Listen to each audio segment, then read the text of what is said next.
Well, folks, it really isn't Mets spring training if you're not having key arms go down with injury before anything even begins, right? Well, that's the further reality for us Mets fans in this Big Mets Update segment, February 24th, 2025. I will have post-game coverage for you guys later today after the conclusion of the Mets game against the Cardinals in spring today. But before we get there, we have to get into the very unfortunate news that the Simone Southpaw Sean Manaea is down with injury and will be out for a number of weeks. What does this mean for the Mets rotation? How does this amplify a Jose Quintana reunion even further, as we're going to hear some key remarks from both Carlos Mendoza and Sean Manaea today on his injury, as well as Nick Madrigal. We all saw him go down with injury as he tried to make a play to first base yesterday, and now it appears as Mets tenure has already come to an end pretty much before it has even started. What does that mean for guys like Jose Iglesias externally and internally, guys, and Brett Beatty and Luis Angel Acuna? That's what we're going to deep dive right here, right now. So smash a like and subscribe as your first chime in. Let me know your initial reactions in the comments down below. On a scale of 1 to 10, how disappointed are you to see now Frankie Montas and Sean Manaea, fitting that, of course, they're best friends now, are both going to begin the regular season on the injured list for this amazing Mets squad? And shout out to our amazing sponsor that many of you guys know plenty here at BetUS, which has you covered with all your sports betting needs. Simply head over to betus.com.pa today and use Wardy's promo code YouTube50. That way YouTube150 rather. That way YouTube will get a 150% bonus on your first deposit, 125 on your second and your third for whatever you want to bet on. And folks, I have a two-leg NBA parlay tonight, and that's for the Brooklyn Nets and for the Denver Nuggets, both to win outright in their games. That's a $20 parlay that can win me right around 31 or so. So hopefully right around a double turnout should both these teams win. And please know I'm not a sports betting expert, just a diehard fan that loves to get involved here with BetUS. So bet responsibly, gamble responsibly, but make sure you're doing it here at betus.com.pa today. Now, folks, as we get into this one, let's get into where this news originally stems from. And that's from Mets skipper himself and Carlos Mendoza. Let's listen in, everybody. Obviously, the Madrigal won with a dislocated shoulder yesterday. The MRI showed a fracture on his left shoulder. He's getting a CT scan right now to see what's the next step. But obviously, he's going to keep him out for a long time. Unfortunate for him that this happened on day one, without even getting an at-bat. So our job is to get him back whenever that will be. But yeah, that's the news we got on Madrigal. And then the second one, Sean Manaea, he's got an oblique injury. He's got a muscle strain. It's right side. This this was something that he felt from the beginning of camp and didn't think much of it. None of us think it was much of it either. But he kept throwing live and in bullpens, but he got to a point where we thought he was going to turn the corner, and that wasn't the case. We sent him for a MRI yesterday, which showed the strain. The good news is he's not the tendon is not involved, the rib cage is not involved, so it's just straight muscle. So it's going to be shut down for a couple of weeks. And then we reassess after that, and we got to build him back up again. So safe to say that he's probably going to start the season on the IL. Both Frankie Montas and Sean Manaea are now on the shelf to begin the 2025 regular season for this Mets team. And Carlos goes on to expand a little bit further on the timeline, saying that this could be a 7-day thing, a 14-day thing, a 21-day thing to heal. Obliques are very unique, and we know that. Let's not forget when Francisco Lindor had his oblique strain for the Mets right around, I think it was July of 2021 in that Pittsburgh Pirates series in Pittsburgh. Remember it like it was yesterday. And Lindor obviously had to work his way back, and we're aware of that. For a pitcher like Manaea, it's important that that's fully healed. He literally can't do anything until it's fully healed. And to find out that this is something that he's been dealing with since the start of spring training is a little bit more concerning, just in the sense of that this probably could have been nipped in the bud a little bit more if they had imaging done from the actual get-go. I understand why they're not going to just say, hey, let's give you an MRI right away just because you have a slight uncomfortability. But I also understand that Sean Manaea is one of the most important pieces of the puzzle to this Mets rotation in 2025. Now, to not have him to kickstart this season, while yes, it shouldn't hopefully be too long, is still not ideal by any stretch of the imagination. Now let's hear what the Simone Southpaw has to say, and then let's deep dive what is next for this Mets rotation, as well as what's going on with Nick Madrigal and the utility position. Symptom evolved since then?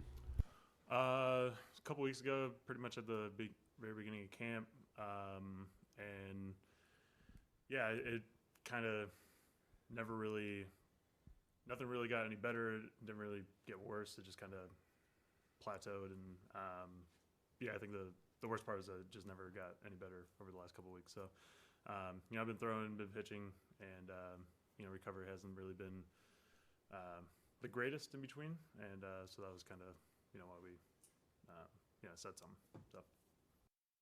Something you felt when you got here, or were you feeling it even before in your throwing sessions before you got here? It was kind of right when I got here. Nothing like grabbed or anything like that. Just I was sore and I was like, okay, that's interesting, and then just never really got any better from there. Have you dealt with these before? Is this something, or is this a new thing? Obliques, very new thing for me. I've never had anything like that.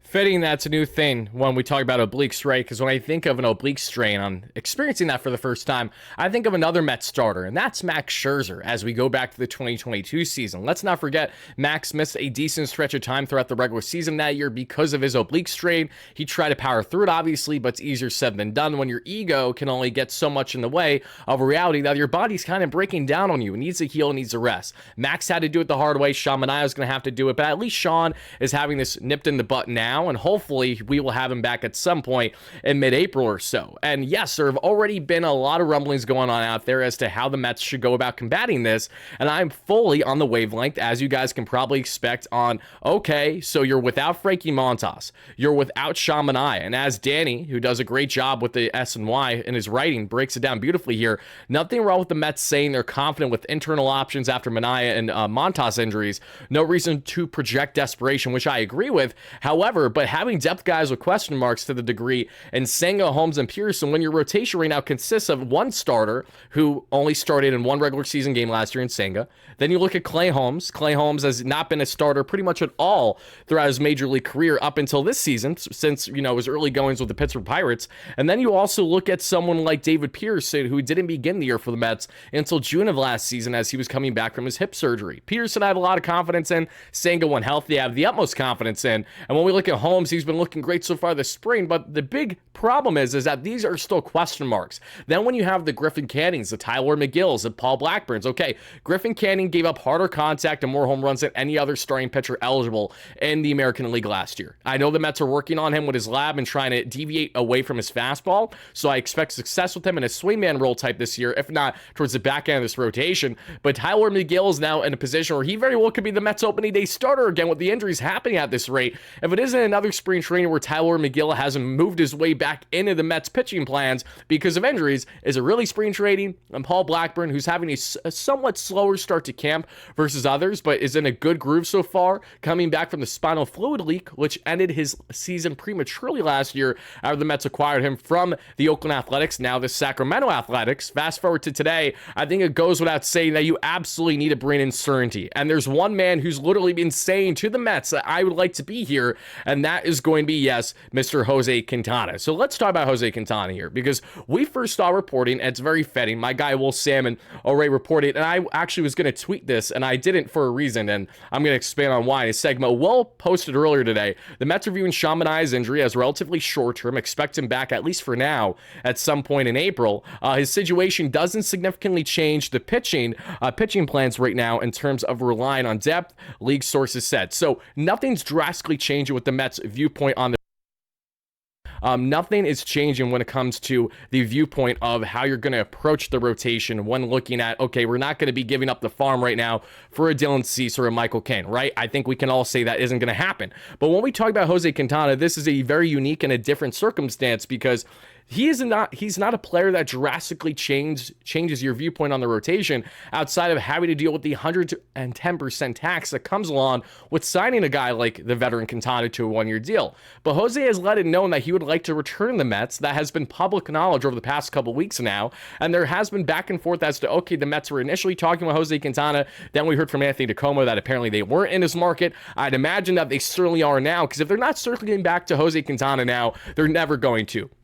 And there is no opportunity greater, any better fit for Jose Quintana to return this Mets team than right here, right now. And it's because of everything that we just discussed. When you have both Frankie Montas and now Sean Manaea down with injury to begin the season, Sean will hopefully return sometime in April, if not May, when, mind you can't rush obliques. So this is something where it's a big question mark as to, we don't really know when we're going to get Sean back. We just hope that obviously he has a normal ramp up once he's fully healed in the next couple weeks, and then he'll be with us sometime in April or May. But without Frankie Montas or Sean Manaea for at least probably that first month of the season or close to, you're not going to have Frankie back probably till earliest June. You look at the depth of this team, and yes, they brought in the Griffin Cannings, the Tyler McGills, the Paul Blackburns, the Hagemans, etc. Even Max Krennic to an extent. They have these guys to handle multi-inning roles if called upon, should they have injuries with their rotation. But Jose Quintana, who gave the Mets 170 strong innings last year, a 3.75 ERA, expected numbers not as favorable. He had some luck on his side with Francisco Lindor and that Mets infield backing up behind him.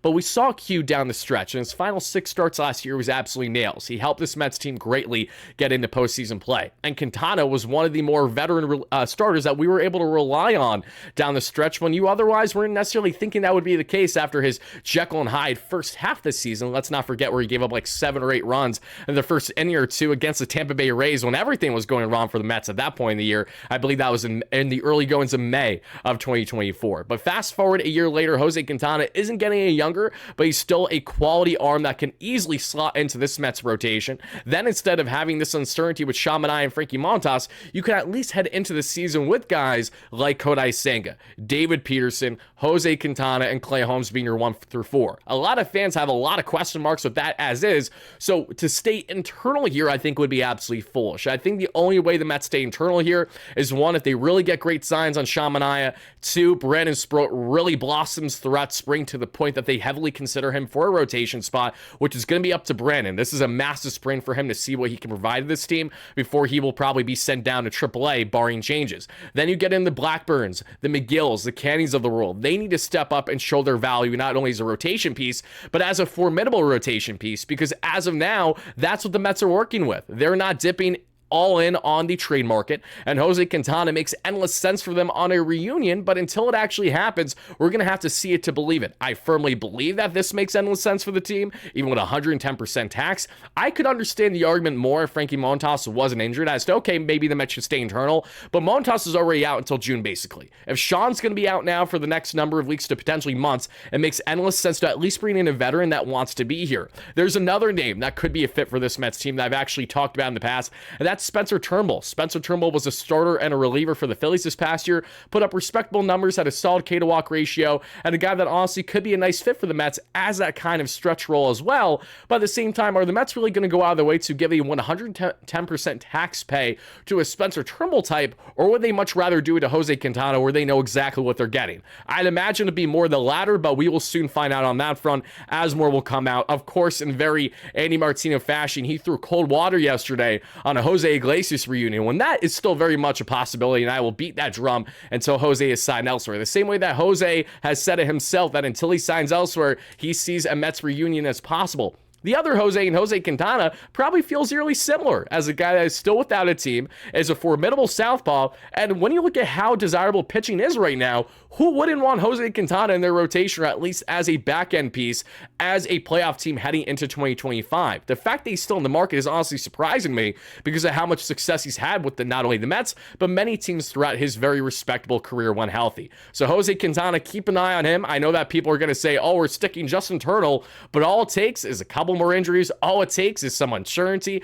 All it takes is just a great reality that you are just one more injury away from having as uncertain as a rotation as any, and not only the National League, but across Major League Baseball just like that. So for the Mets, it's imperative to make sure they spearhead this. They're not going to act desperate, but they're going to be smart. Don't be surprised, as we're likely going to talk more on Jose Quintana throughout the week, as I'm sure this will be one of many times that we're going to hear connections between himself and the Mets. But now going from one Jose, let's talk about a little bit on another Jose. We beat this drum yesterday, and we will a little bit more here, and that's not on Jose Quintana, but that's on Mr. Canalita himself and Jose Iglesias, because I know we saw guys like Andy Martino, especially yesterday, say, okay, you're not going to bring in a guy like Jose Iglesias. It isn't going to happen because the Mets want flexibility in that utility position. And if the Mets are stubborn on wanting flexibility in that utility position, that's completely fine. I completely respect it. Okay, that means that it'll be one of Luisangel Acuna or Brett Baty for that final bench spot. But here's my counter.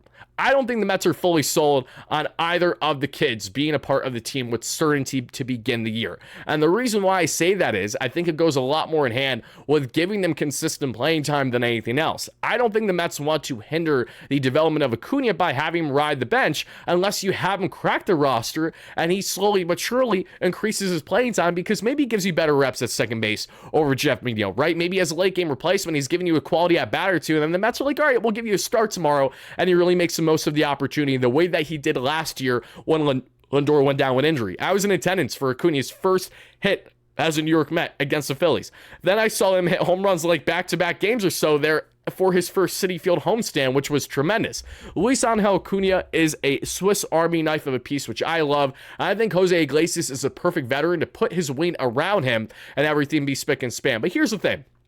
Nick Madrigal's on a split contract. He's going to be out for a long period of time with that fracture. Literally before the year even began for Nick Madrigal, his Mets tenure has essentially come to an end. And this is why I told each and every one of you, injuries inevitably happen each spring. Underwhelming performances happen. This was the exact short of 2025, and Nick Madrigal is what the Mets had here. And now that Madrigal is down not only with a shoulder injury, a dislocated shoulder, but a fracture, the guy's not going to play a single game for the Mets this year. And this is nothing against Madrigal, but I'm just putting it out there. It's pretty much a foregone conclusion. How is Nick Madrigal going to at all be an impact for the Mets this year? I just don't see it happening. So get rid of that roster spot. He's not even on a guaranteed contract. Get him out of here and then have him begin things in AAA when he finally ramps up, but he's going to be out for an extended period of time. So how do the Mets fill this utility role? You're not going to go with Jared Young, who you signed this offseason, who's a backup first base option, who got some reps against the Marlins yesterday in spring training. He's a solid option, more so in AAA than anything else, as exemplified power, but not a guy that I think is what you want to fill out that utility role with there at the major league level. When you look at guys like Luis Torrens and one of Marte or you're going to have Marte or Winker on the bench because the other will be DHing, and one of Tyrone Taylor or Siri will be on the bench while the other starting center field more than likely. So it comes down to that final spot. If the Mets want certainty, if the Mets want a backup shortstop, if the Mets want someone who's willing to handle any role asked and is never going to complain about it, Candelita Jose Iglesias, who has been literally preaching to John Heyman of the New York Post in an interview a week ago, and so many others, how much he wants to return this Mets team. I don't know what else Jose Iglesias needs to do to make it known that he wants to return. The Mets have put out in the public that they like flexibility in the position, so that is a difference maker in the end, then okay. But I'm telling you guys, until he signs somewhere else, you need to focus on this, because Brett Baty is not a lock to begin the year on this Mets roster either, but he could find himself in that position if he continues to rake the way that he has so far in the early goings of spring throughout the first couple games. We know that Baty's getting reps at shortstop. We know that Acuna is also getting reps at various infield positions. We also know that Baty will be getting some decent reps at second base too. The Mets want the versatility with Baty. They feel that he could potentially be that utility fit for him. And for Baty, his role with the Mets, the only way that he's probably going to be able to break out for us this year is if he cracks the roster in a utility role and then takes advantage of the limited opportunity that he gets. Not that I want to hinder development, but I think it's also true that if the Mets had to pick and choose between Baty and Acuna, which one they maybe like more to start the year on their roster, I imagine they would probably prefer Baty, not only more major league experience, but also knowing that they're going to be hurting less of Acuna's development versus Baty, who already knows a degree what it takes to be at the major league level, versus what Acuna was, which was 10 games or so, versus Baty, who actually has north of 100 games already under his belt at the major league level. So I think those differences are something to make note of as we get into the 2025 regular season when those roster cuts eventually happen. But Jose Candelita Iglesias, until he has signed somewhere else, we're going to continue to beat this drum because he makes endless sense for this team. And again, even if the Mets had to DFA him at the end of the day for roster spots, so be it. But all you literally need to do right now is get rid of Nick Madrigal. Jose Azocar's a guy that doesn't need to be on the roster either. I know that he's an outfield fit, so it's a different position. But still, I think the Mets can get creative here should they wish. It's just a matter of will they actually do it, or will they continue to be stubborn in the early goings of spring training? I think these are inevitably going to change over the coming weeks throughout spring, but you guys will be the judge as we follow on together. So guys, that's going to do it for our latest Big Mets update segment. Sean Manaea has joined his buddy and Frankie Montas on the shelf. So what is next for this Mets rotation? You guys let me know what you think is the best solution in the comments down below. And the same applies to that utility utility role. Would you guys like Iglesias, Beatty, Acuna, or someone else that we haven't talked about? Let us know in the comments. Thank you all so much for watching. And as always, no matter what, let's go Mets, baby. Peace out.